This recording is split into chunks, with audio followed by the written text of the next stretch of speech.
Hey, I'm Trader Bubba, writer-producer in Hollywood, and I think I'm finally ready to talk about Superman. I think. Anyway, this is Bubba Breaks Sci-Fi. You're gonna see some serious shit. So say we all.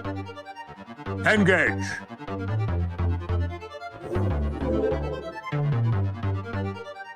I just rewatched Superman finally, and a little backstory. I grew up reading comic books. If you watched my first videos on Star Trek novels, the reason my mom bought me that first Star Trek novel was because she didn't like me reading comic books. She wanted me to read real books. I came of age during the time when Superman died in comic books, and that storyline was intense. And I love comic books. I love Superman. And Superman, I actually came into comic books backwards. I grew up watching the Christopher Reeve Superman movies, specifically Superman 2, because where my grandparents had their VHS tapes, I couldn't reach Superman 1, but every Sunday morning I could reach Superman 2. And, you know, as a kid, you're awake before everybody else. So Sunday morning, I'd wake up, put on Superman 2, play with toys while watching Superman, and then we'd go to church.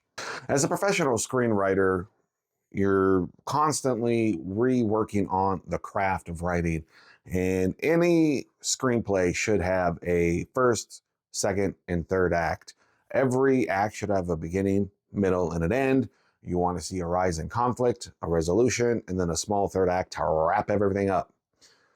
This movie kind of skips the first act, but it's Superman, and I'm okay with that because we all know Superman's origin story. Studies have shown that Superman is one of the most recognizable characters in the world alongside Jesus. So starting this movie off the way it did in the middle of an action scene where Superman's getting his butt kicked, that's a creative decision. It's risky, but I don't hate it.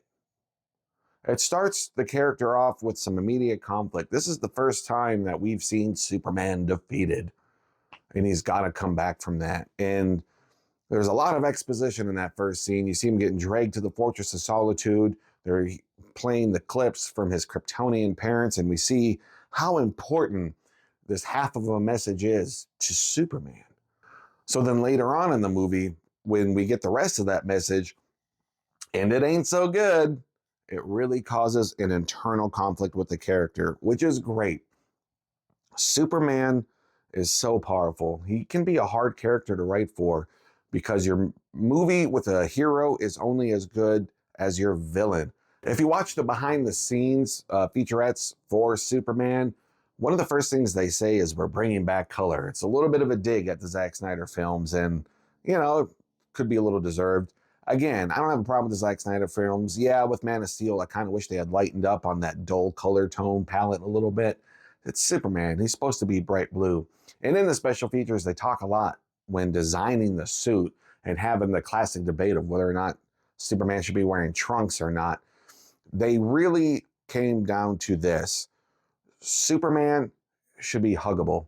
Kids should want to come up to him and hug him and feel safe. So his costume is a uniform. It's bright. It's colorful. It's a little fantastic. It's not meant to intimidate like Batman. And I'm okay with that. I like that a lot. That says a lot about the character without even telling the story yet. So with this movie, it's bright, it's colorful, it's fun, it's outgoing, it's high energy, and I love that aspect of it. I think what tripped up some of my friends is, quite frankly, the pacing.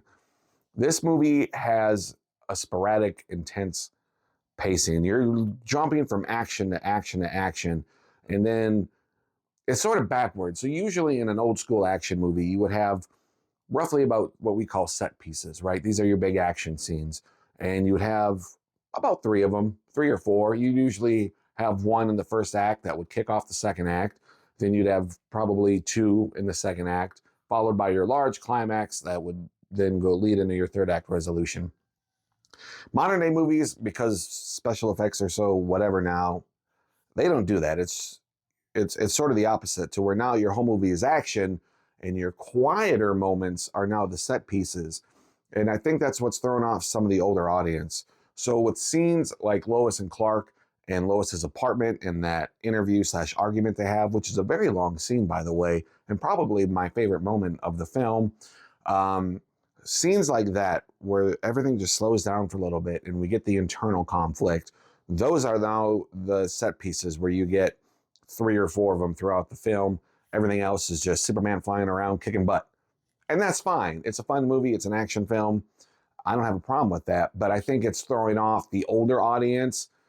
But at the same time, when we now switch over to talk about the tone of the film, that's where you start getting into trouble, because one of the things I loved about this movie was seeing all the little TikTok videos and whatnot of families bringing their kids to see Superman. I saw so many cute little videos of dads bringing their little boys to Superman, and they would both dress up in their little Superman costumes, what have you.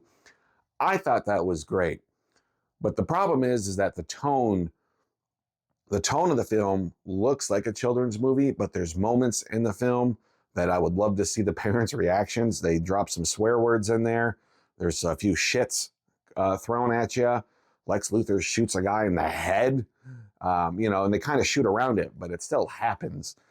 And so the tone gets a little weird in spots of the film. It gets a little dark. I think it kind of crosses a line. It's James Gunn, If you have not seen all of James Gunn's work, his humor tends to be a little more crude. He loves a good R-rated comedy style for his comic book movies.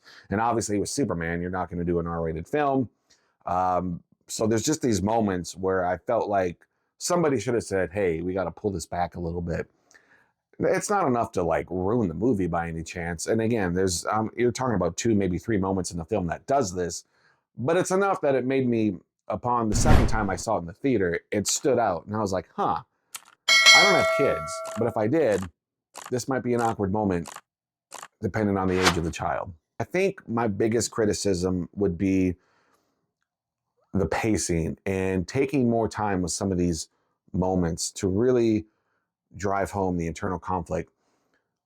What studio execs don't know, and what even the general audience doesn't know, is the reason audience connects with a movie, with a character, it's not because of the fun action scenes. It's not because of the cool special effects. That's dangling the keys to get us into the theater. But when we connect to a movie, it's because we're connecting emotionally to a character. And it takes time, it takes patience. And I felt that these moments were just a tad bit rushed because we got to get back to Superman doing Superman stuff. That's my biggest critique of the movie.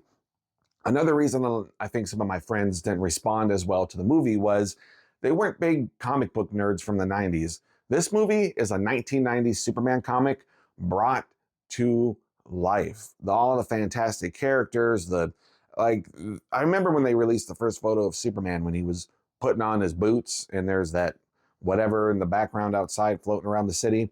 That drove a lot of people crazy. It's like, what are you doing? Your city's being destroyed and you're taking your time putting on your boots.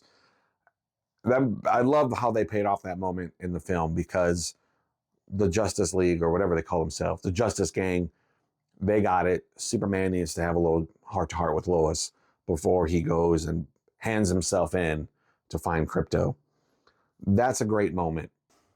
I think the overall 90s comic book aspect with so many fantastic elements is what turned off some of the less hardcore comic book fans and more casual fans of Superman as a film character versus a comic book character. And I totally understand that. I can respect that. And even I was, the pacing so fast paced and a little bit erratic. Even upon my first viewing, I'm like, the movie starts and it's going and then it ends. And I'm just like, I need time to process. I think it's nice to have a bright, colorful, hopeful Superman back. I miss you, Henry Cavill. I miss Henry Cavill's Superman. I feel a little burned that we never got that full payoff for that franchise. But it's nice to have OG Superman back. Guys, I'm Trader Bubba. Thank you so much. Don't forget to check out this other video popping up right here for more of my hot takes on sci-fi. I'll see you in the next video. Thanks.